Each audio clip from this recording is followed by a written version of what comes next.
Here is another question that I received. The individual is thinking about purchasing a piece of property. It didn't have any roads going to it yet, but they were supposed to have some roads going to it in the future. And the first thing I think I want to point out is that if there isn't a road going to your property, there's a good chance you could end up paying for that road. And that would make sense if you think about it. Why would this person have any interest in giving you any access or land away to put a road to your property? You know, if this is government land, now the government has to somehow grant you access to it.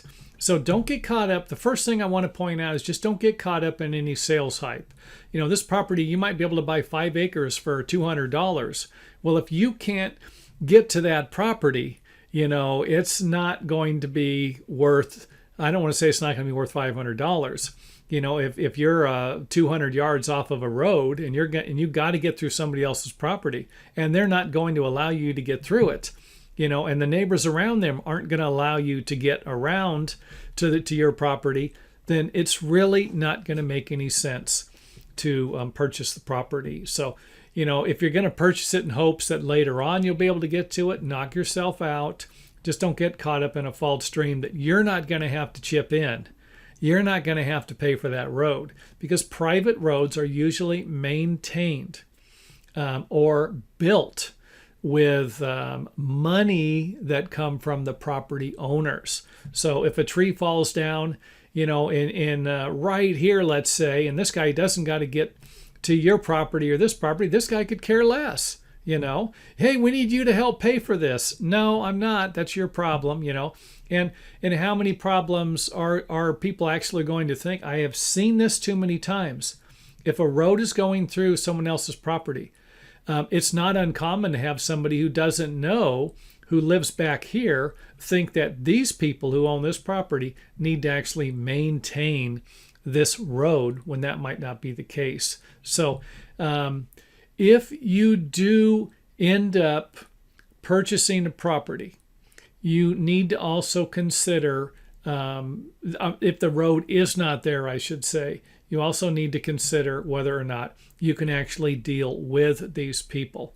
You know, if one of them doesn't want to pay for the property, and again, I'm telling you this because I've heard the stories before, never dealt with it in person.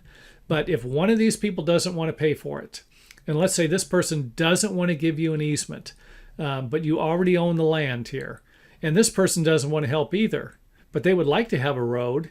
They don't live there. They sold you the property, and they're going to subdivide the rest of it. But if you build the road to your house and you pay for everything, this makes their property worth more money.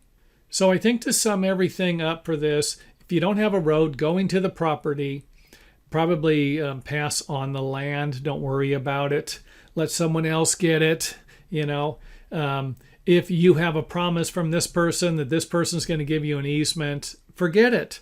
You know, if you want to get it in writing, great. Get it in writing. Everything. Who's going to pay for the road? Get a couple of bids on how much the road's going to cost. Is it going to be a dirt road, paved road? You know, who's going to maintain the road? On and on and on. Get this information. Don't just say, hey, you know, my friend will come in and cut this road in here, and then this person never gives you an easement, but allows you to put the road in, and then he sells the property to another person. And this person says, what in the heck is going on here? I don't want a road going through my property. You've got a problem. So again, don't just listen to the salesperson. Don't just expect everybody along the process is going to provide you with honest answers all the time. You've got to do your homework. And that's what you're doing right now by watching this video, of course. So if we have a property and it's at the front here, and this person here is planning on dividing up the property, something else you need to take into consideration is there might be a road going through your property, might be an easement.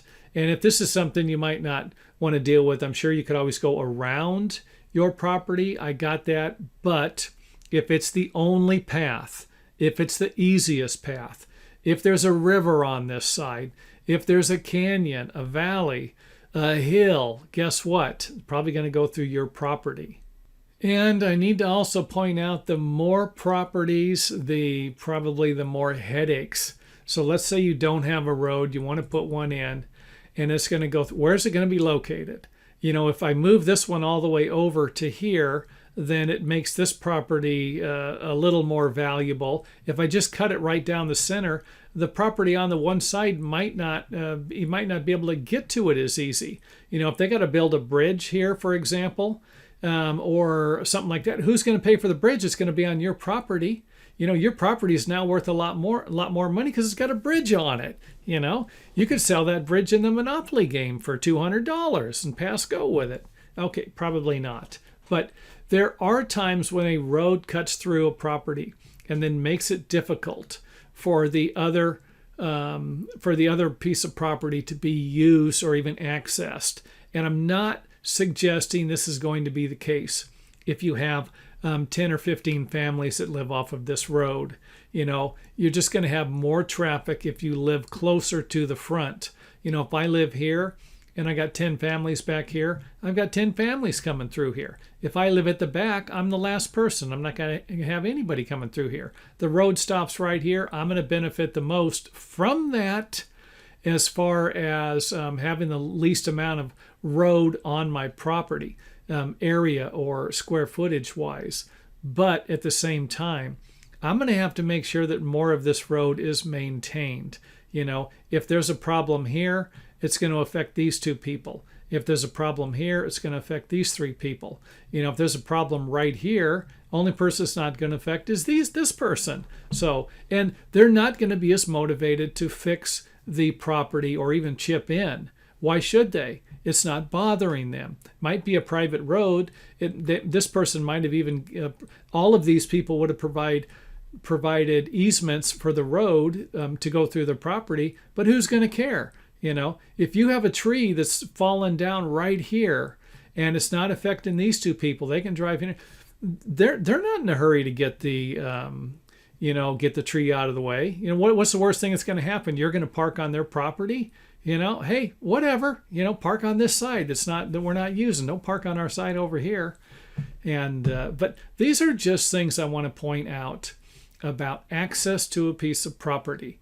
And when I'm pointing out these things, this is just the very tip of the iceberg. If you have a private road that you need to maintain, that means everybody's got to chip in for the maintenance. If there's a problem with a road, it needs to be filled, it needs gravel, then who's going to pay for it? And there's a very good chance that you're going to have one or two neighbors that are going to take care of the road and one or two neighbors who just don't care. They don't use it every day. Maybe they have a motorcycle, and they don't care.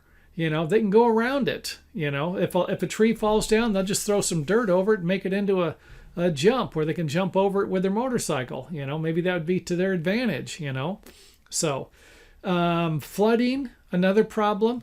If you have a river or a lake, something like that gets a little too much water on it and floods out, kind of covers up 1 or 2 feet of the road, you might not be able to drive a vehicle through there. If it's a dirt road and none of your neighbors are interested in maintaining it and you think, I'll just get a 4-wheel drive, okay, that's fine. In the summer, the spring, and the fall. But what happens in the wintertime when it snows? It's not going to be a snowplow coming through here. It's a private road. You'd have to hire somebody to plow it. You're going to have mud. You're going to have mud puddles. And there are going to be times when a 4-wheel drive vehicle isn't going to be enough. You're going to need some type of a monster truck to get through these obstacles that could be in the way. So I think I about covered everything. If you have any additional ideas, feel free to leave them in the comment area. And I would definitely recommend the viewers to read the comments after, probably after this video's been on for a year and has over 100,000 billion comments, But if it only has 3 or 4, what the heck's it going to hurt? Go check them out and see if anybody left anything interesting. And also keep in mind that I remove comments from my channels if I come across them in time that are confusing to other people or might not be the truth. So we'll leave that at that. So